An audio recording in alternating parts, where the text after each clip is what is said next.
नमस्कार, बहुत स्वागत है आप सभी का। आप देख रहे हैं एबीपी गंगा। मैं हूं आपके साथ जया मिश्रा। बुलेटिन की शुरुआत बड़ी खबर के साथ करेंगे और चलिए सीधे आपको लखनऊ लिए चलते हैं। और लखनऊ के गांधी भवन में इस वक्त अखिलेश यादव पहुंचे हैं। वहां की तस्वीरें देखिए। और कुछ देर पहले चरखा चलाते हुए भी अखिलेश यादव को देखा गया। महात्मा गांधी की आज जयंती है, 153वीं जयंती, जिस मौके पर अलग अलग जो राजनीतिक दल हैं वो अपने अपने तरीकों से बापू को नमन कर रहे हैं, याद कर रहे हैं। और उसी कड़ी में अब देखिए समाजवादी पार्टी की तरफ से बापू को श्रद्धांजलि अर्पित की गई। नमन करते हुए बापू को याद किया गया और उसी की एक झलक आपको दिखा रहे हैं जहां पर अखिलेश यादव पहुंचे हैं। गांधी भवन ये लखनऊ का। देखिए दूसरी तरफ की तस्वीर देखिए, वहां पर चरखा चलाते हुए अखिलेश यादव देखे गए। और पहली दफा आप अखिलेश यादव को इस रूप में देख रहे होंगे जब वो लाल टोपी पहनकर चरखा चलाते हुए देखे गए। तो एक तरफ सरकार की कोशिश है कि खादी को बढ़ावा दिया जाए, स्वदेशी को बढ़ावा दिया जाए। और अब देखिए दूसरी तस्वीर एक देखिए, चरखा चलाते हुए अखिलेश यादव। हालांकि इस तस्वीर के ऊपर अब किस तरीके से सियासी कटाक्ष किए जाते हैं वो भी देखना होगा, लेकिन इस तरीके की तस्वीर आपकी स्मृति में भी शायद पहली दफा हो कि आप अखिलेश यादव का ये रूप देख रहे हैं जब वो चरखा चलाते हुए देखे जा रहे हैं। गांधी भवन लखनऊ की तस्वीरें, सीधी तस्वीरें आप देख पा रहे हैं अपनी टीवी स्क्रीन पर। लाइव तस्वीरें इस वक्त लखनऊ से। अब से थोड़ी देर पहले आपको तस्वीरें हमने दिखाई थी मुख्यमंत्री योगी आदित्यनाथ की, जो कि प्रार्थना सभा में शामिल हुए थे बापू को नमन करने के बाद। और अब ये तस्वीर आप गांधी भवन से ही देख रहे हैं जहां पर अखिलेश यादव पहुंचे हुए हैं। चरखा चलाते हुए अखिलेश यादव को आप देख रहे हैं। चरखा चलाकर बापू की जयंती पर बापू को नमन किया, उन्हें याद किया। और शायद अब मीडिया को भी संबोधित कर सकते हैं अखिलेश यादव, संभवतः कुछ कहें आज के दिन। ये भी सुनना होगा कि क्या कहते हैं जब आज महात्मा गांधी की जयंती है, राष्ट्रपिता की जयंती है। तो उस जयंती के मौके पर किस तरीके से वो अपनी श्रद्धांजलि महात्मा गांधी को दे रहे हैं वो भी सुनना होगा। फिलहाल लगातार तस्वीरें आपको लाइव दिखा रहे हैं और एबीपी गंगा पर आप लखनऊ के गांधी भवन से ये तस्वीर देख रहे हैं। अखिलेश यादव जो कि हंसते मुस्कुराते बातचीत करते हुए चरखा चलाते हुए। समाजवादी पार्टी का ये अंदाज है बापू को नमन करने का, बापू को याद करने का। 153वीं जयंती राष्ट्रपिता महात्मा गांधी की। देश भर में अलग अलग जगहों पर कार्यक्रम हैं। राजघाट दिल्ली की तस्वीरें हमने आपको दिखाई जहां पर तमाम राजनीतिक व्यक्तित्व को आपने देखा। और अब लखनऊ में किस तरीके से बापू की जयंती मनाई जा रही है अलग अलग दलों की तरफ से। सबसे पहले हमने आपको तस्वीरें मुख्यमंत्री योगी की दिखाई थी जब वो पहुंचे हुए थे बापू को माल्यार्पण करने के लिए। और समाजवादी पार्टी की तरफ से बापू को श्रद्धांजलि अर्पित करने का ये तरीका अब आप देख रहे हैं, जहां पर अखिलेश यादव ने चरखा चलाकर बापू को श्रद्धांजलि अर्पित की, उनको नमन किया, याद किया। और अब वहीं की तस्वीरें लगातार आप लाइव देख पा रहे हैं।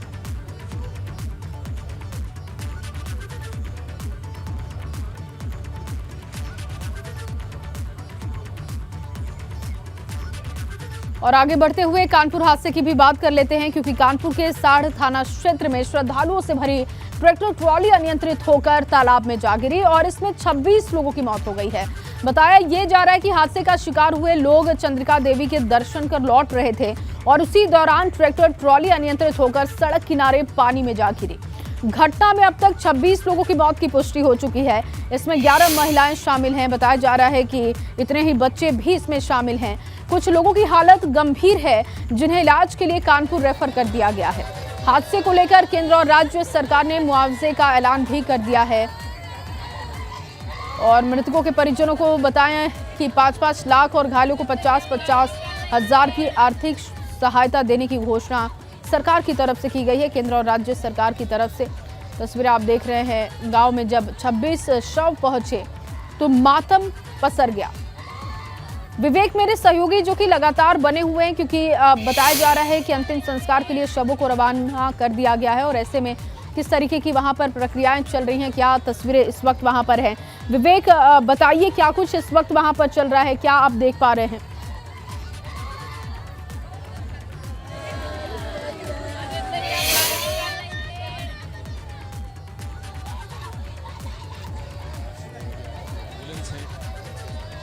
लाए जा रहे हैं और व्यवस्था करने के लिए हालांकि सुबह से ही यहाँ पर जिला प्रशासन के अधिकारी एसडीएम, एसीएम, एडीएम तैनात हैं, तहसीलदार तैनात हैं और सारे शवों को यानी 13 शव 26 लोगों की मौत हुई है, 13 महिलाएं हैं और 13 बच्चे हैं यानी किशोर और किशोरियाँ। जो 13 लोग महिलाएं हैं उनके अंतिम संस्कार के लिए देवड़ी घाट का जो ये मुख्य शमशान स्थल है वहाँ पर सारे इंतज़ाम सुनिश्चित किए गए हैं, जबकि जो नाबालिग हैं, किशोर किशोरियाँ हैं, उनको भू समाधि दी जाएगी और वो भू समाधि इसी शमशान घाट से लगे हुए एक अलग हिस्से में उनके लिए गड्ढे खोदे गए हैं, 13 गड्ढे खोदे गए हैं, वहाँ उनको भू समाधि दी जाएगी और शवों के पहुँचने का सिलसिला शुरू हो गया है। जो मंत्री हैं कैबिनेट मिनिस्टर राकेश सचान वो भी यहाँ पर आ गए हैं, सारी व्यवस्थाएं खुद देख रहे हैं। कल रात से वो जहाँ घटना हुई थी, हादसा हुआ था साड़ भीतरगांव रोड पर, वहाँ पर भी वो मौजूद थे, चूँकि मुख्यमंत्री ने कहा था कि इस मामले में कोई भी कोताही ना हो, लापरवाही ना हो और जितनी जल्दी से जल्दी जो प्रक्रिया सारी हो सकती है वो मृतकों के अंतिम संस्कार की हो, उपचार की हो, सभी व्यवस्थाएं सुनिश्चित करने के लिए मंत्री को यहाँ रवाना कर दिया था। घटनास्थल से लेकर शमशान घाट तक वो देखिए राकेश सचान यहाँ पर हैं और समाजवादी पार्टी के जो प्रदेश अध्यक्ष हैं नरेश उत्तम पटेल वो भी कुछ देर में यहाँ पर पहुँचने वाले हैं, इसी शमशान घाट में पहुँचेंगे। राकेश सचान खुद यहाँ पर आ गए हैं और एम्बुलेंस से जो शव आ रहे हैं सारी व्यवस्थाएँ देखने के लिए और कहीं कोई दिक्कत ना हो, समस्या ना हो, कमी ना हो, इसके लिए उन्होंने सारी व्यवस्थाएं सुनिश्चित करने के लिए जो टीम है अधिकारियों की उनके साथ मौजूद है और उनके पार्टी के लोग यानी भारतीय जनता पार्टी के जो पदाधिकारी हैं वो भी मौजूद हैं। मंत्री से बात करेंगे। मंत्री जी, आप घटनास्थल भी गए थे रात में और यहाँ पर आए हैं, सारी व्यवस्थाएं क्या इंतज़ाम सुनिश्चित किए गए हैं? देखिए, सारी बॉडी गांव से चल चुकी है, उनका अंतिम संस्कार के लिए यहाँ इंतज़ाम है और यही अंतिम संस्कार किया जाना है। कुछ लोगों के परिजन बाहर से आने थे, इसलिए थोड़ा सा कुछ में विलम्ब है, तो वो भी सब आ गए हैं। अभी सारे शव यहाँ पर आए? हाँ, सारे 100 यहाँ पे आएंगे, यहीं एक साथ अंतिम संस्कार सारे 100 का होगा। इसके पहले कभी इतना बड़ा हादसा कानपुर या जो देवड़ी घाट है यहाँ पर, मैंने कई लोगों से बात की, यहाँ पर तो कभी इतनी बड़ी संख्या में एक साथ इतना बड़ा हादसा कभी नहीं हुआ है। हृदय विदारक घटना है और एक गांव में एक साथ 26 डेड बॉडी उठना, इस तरह की घटना कभी नहीं हुई है। अब दुर्भाग्यपूर्ण है इस तरह की घटना और पूरा क्षेत्र शोकाकुल है। गांव आसपास हम लोग सारी रात रहे, सवेरे गांव भी गए, सब घर में जितने भी मृतक हैं सब गरीब लोग हैं, मजदूर लोग हैं, छप्पर पड़ा हुआ है, इसीलिए हमारी 4-4 लाख रुपए और भी हम लोग प्रयास करेंगे कि राशि बढ़े। बाकी एक आवास और ज़मीन का जो कृषि योग्य ज़मीन है उनको पट्टा इन सबको देने का निर्देश हमने कमिश्नर और डीएम को दे दिया। लेखपाल सब ज़मीन पैमाइश कर रहे हैं और ये ऐसा नहीं है, रात में कहा है, आज संडे है, कल तक सब ये हो जाएगा, सबको पेपर मिल जाएंगे और ये सारी कार्रवाई कल तक हो जाएगी। एक और हादसा हुआ है चकेरी में जिसमें 5 लोगों की मौत हुई है और कई घायल हैं। हाँ, वो भी लोडर में जा रहे थे कहीं, काफ़ी मैहर कहीं जा रहे थे, नहीं वो नहीं, विंध्याचल जा रहे थे। अब उसमें भी 7 घायल हैं, 5 डेथ हो गई।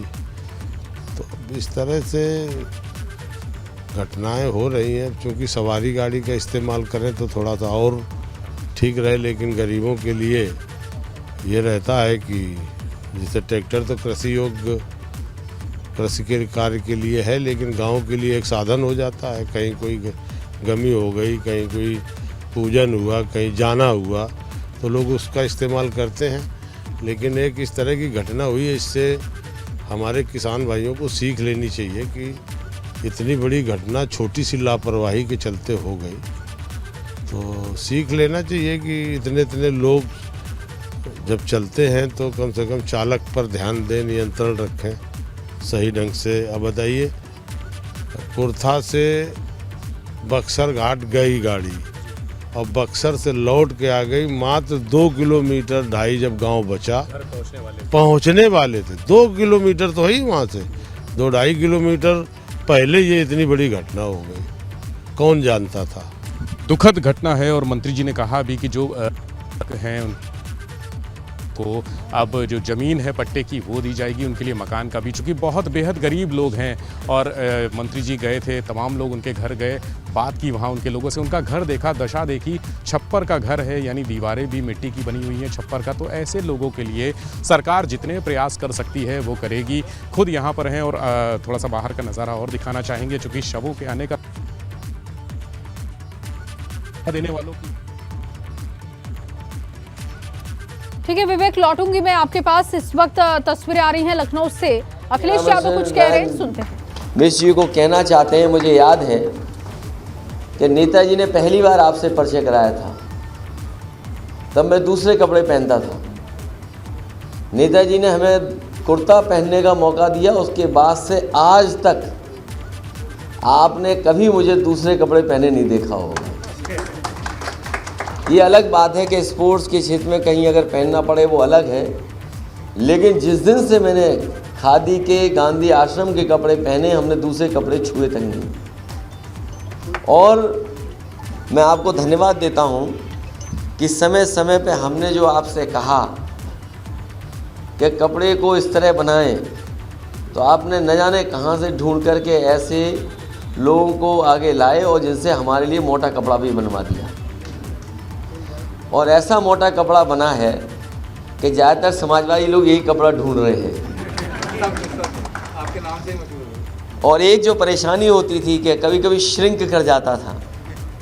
तो मुझे याद है पिछली बार जब देश के राष्ट्रपति जी आए थे तो मैं लिफ्ट में था उनके साथ, और लिफ्ट में उन्होंने सभी के कुर्तों की तरफ ध्यान दिया जो लिफ्ट में थे उस दिन।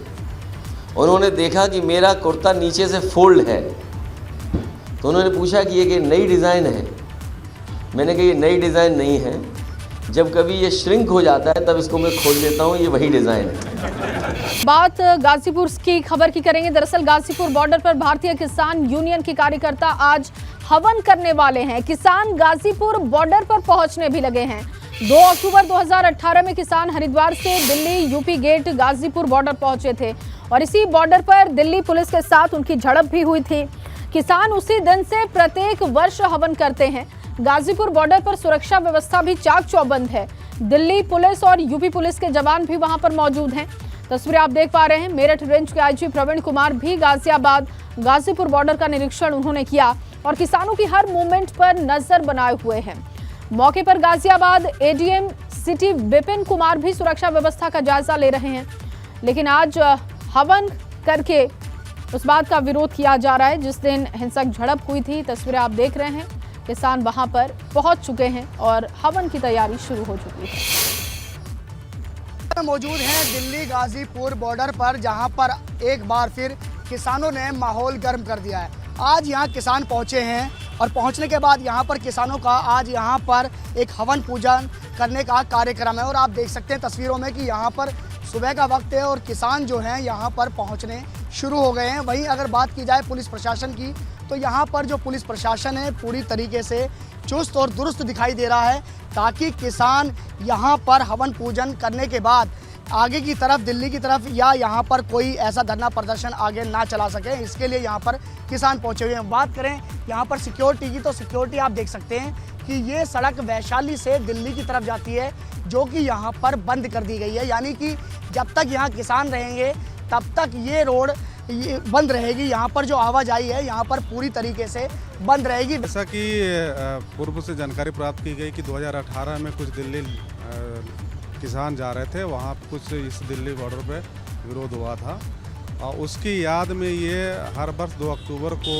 ये यहाँ पे हवन करते हैं। उसी प्रक्रिया में आज ये किसान यहाँ इकट्ठे हो रहे हैं। गाजीपुर बॉर्डर पर पहुंचे थे, तो यहाँ पर पहुंचने के बाद पहले गाजियाबाद पुलिस ने उन्हें रोकने की कोशिश की थी, उसके बाद किसानों को दिल्ली पुलिस ने रोका और जिसके बाद यहाँ पर आंसू गैस के गोले चले, काफ़ी लाठियाँ भाजी गई।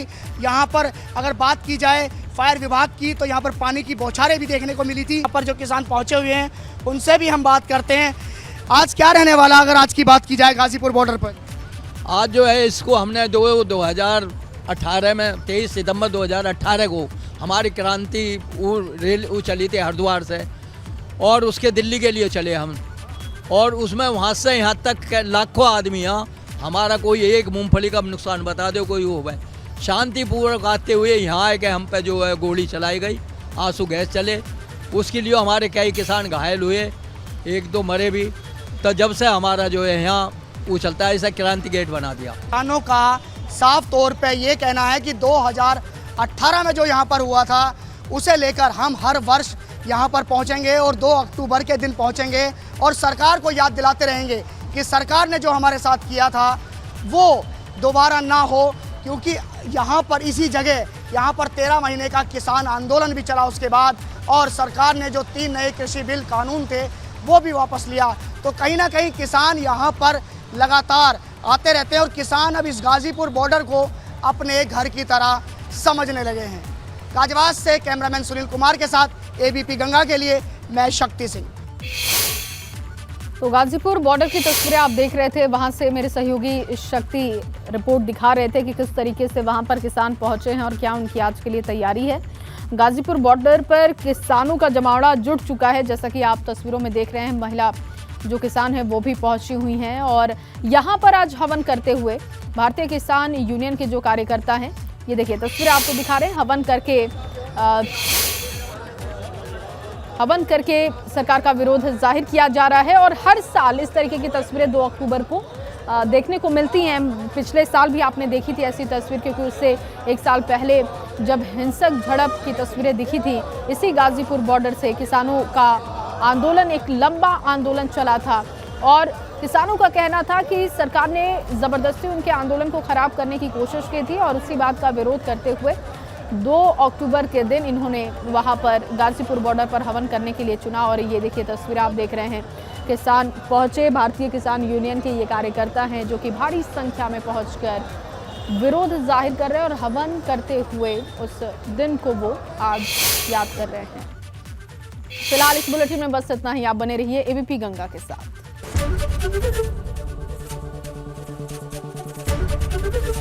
एबीपी गंगा, खबर आपकी, जुबान आपकी।